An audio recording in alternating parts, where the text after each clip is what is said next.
We all know how marketing communication works, right? It's all about matching the message to the target audience, finding media outlets that reach as many of those people as possible, buying advertising time or space in those mass media, and welcoming consumers to the store. That's the magic of the mass. Digital persuasion doesn't work that way. Individual behaviors drive targeting. Messages follow individuals wherever their digital trail leads. Marketers engage individuals through paid, earned, and owned media. And when those boots that have been following you all around online become irresistible, one click can make them yours. Marketers have not abandoned mass media. A 30-second ad in the Super Bowl cost $5.3 million. A mass audience still matters to some advertisers. But beginning in 2008, aggregate spending on digital exceeded spending on print. Digital spending continues to rise while other spending declines. Political advertising used to be straightforward. Politicians started by selecting mass media that were likely to get the attention of voters. They bought ads in those media, they spun their positions to pundits and pollsters, and the candidate who spent the most and spun the best almost always won the vote. But digital marketing has made campaigning more complex. In 2008 and 2012, the presidential candidate who spent the most and who also mastered the digital marketing won. Social networks spread paid, earned, and owned messages, but the pattern of spending, spinning, and winning seemed intact. Then this happened. In the 2016 campaign, Hillary Clinton consistently outspent Trump, but she did not win. This had not happened since 1984, when Mondale spent the most, but lost to incumbent Ronald Reagan, who was also a master of earned media. Is the model changing? This calls for research. Is digital media eating away at the mass media model? What might social media suggest about election outcomes? An interdisciplinary team looked at a very big data set that included content of both mainstream and social media messages about candidates. So let's visualize some data. Remember, the candidate who earns the most positive press coverage typically wins. Blue lines to the right of this graph show Clinton had more positive coverage in the mainstream media. Red lines to the left showed Trump-dominated stories with a negative valence. Spinning didn't work, at least not in the mainstream media. In social media, Clinton's strategy was formal and scripted.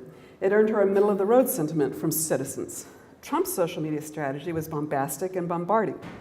Look at those dominant red lines on the positive valence of this graph. Social media sentiment mattered. The model is not so linear anymore. Scripted videos with a focused communication strategy designed to match messages in digital and social media, but they didn't seem to engage the digisphere. Tumultuous tweets engaged and enraged and energized a base that voted for Trump. But valence doesn't tell the whole story. Volume matters too. Some upticks in mainstream media coverage can be explained by events such as party conventions. Some represent reports of outrageous tweets and bad behavior. But the overall pattern of mainstream media giving roughly equivalent amounts of coverage to both candidates. But social media tell a different story. While there's an occasional peak of blue when Clinton dominated the social media news volume, Trump consistently got more social media mentions throughout the campaign period. His social media strategy earned him more message volume and more positive valence. So what happened? Social media volume and valence aligned with election outcomes. These measures of engagement and attitude seem to be more accurate than the polls. Spending and spinning in mainstream media did not align with election outcomes. The mass media did not seem to work in this election cycle. The day before the election, the New York Times predicted an 85% likelihood that Hillary Clinton would win. We trusted our mass media and our mass society assumptions about polling. We lived inside our own social media bubbles. We didn't pay attention to the overall volume and valence of what citizens were saying. Volume and valence of social media are not the whole story. Mass media are still alive, but the model of persuasion is changing. Marketers have never really been interested in mass media. They just want the most cost-efficient way to reach their target audience. Our social media behaviors are marketing gold. And here's the question you've been asking for 5 minutes. Remember, I said that volume and valence of social media are not the whole story. Multiple factors influenced the 2016 presidential election. There's much more we still do not know. But we do know that the Russians were not using the mass media model. So will things go back to normal for future elections? Consider another example in which the big spender did not win. The top 2 spenders were also major spinners. They both used negative advertising tactics. What does social media say about that campaign?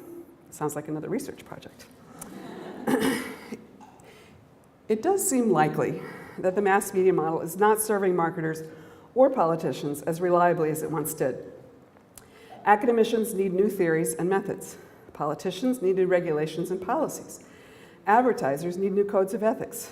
Citizens need new forms of media literacy. So more directly, what can we do? We can recognize the changes in persuasive communication.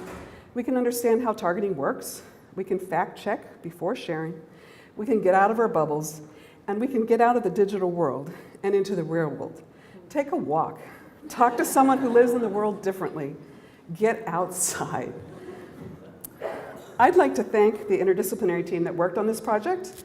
We come from advertising and public relations, journalism and electronic media, and computer science. We are faculty, graduate students, and undergraduate students, and we thank you for the 6 minutes and 40 seconds of your time.